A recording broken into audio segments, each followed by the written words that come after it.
Question. భారత రాష్ట్రపతి నుండి ఇటీవల ఏ సవరణ చట్టం ఆమోదం పొందింది? Option A. వక్ఫ్ సవరణ చట్టం 2024. Option B. వక్ఫ్ సవరణ చట్టం 2023. Option C. వక్ఫ్ సవరణ చట్టం 2025.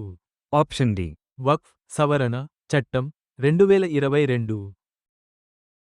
The correct answer is వక్ఫ్ సవరణ చట్టం 2025. Question. ఆగస్టు నాటికి ఈ ఓడరేవు గ్రీన్ హైడ్రోజన్ ఉత్పత్తిని ప్రారంభించనుంది? Option A. JNPT. Option B. Mundra port. Option C. Kandla port. Option D. Chennai port. The correct answer is Kandla port. Question. ఏ సంస్థ యొక్క మాడ్యూల్ POEM-4 ఇటీవల భూమి వాతావరణంలోకి తిరిగి ప్రవేశించింది? Option A. NASA. Option B. ISRO. Option C. ISRO. Option D. జేఏఎక్స్ఏ. The correct answer is ISRO. Question. BIMSTEC స్వేచ్ఛా వాణిజ్య ఒప్పందాన్ని ఏర్పాటు చేయాలని ఏ దేశం ప్రతిపాదించింది? Option A. భారతదేశం. Option B. Bangladesh. Option C. Thailand. Option D. Sri Lanka. The correct answer is Thailand. Question.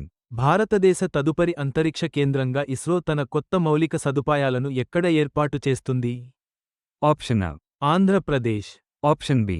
Karnataka. Option C. Assam. Option D. Kerala. The correct answer is Assam. Question. ఇటీవల ఏ రాష్ట్ర ప్రభుత్వం పునరుత్పాదక శక్తి విధానం 2025ను జారీ చేసింది? Option A. Gujarat. Option B. Maharashtra. Option C. Madhya Pradesh. Option D. Rajasthan. The correct answer is Madhya Pradesh. Question.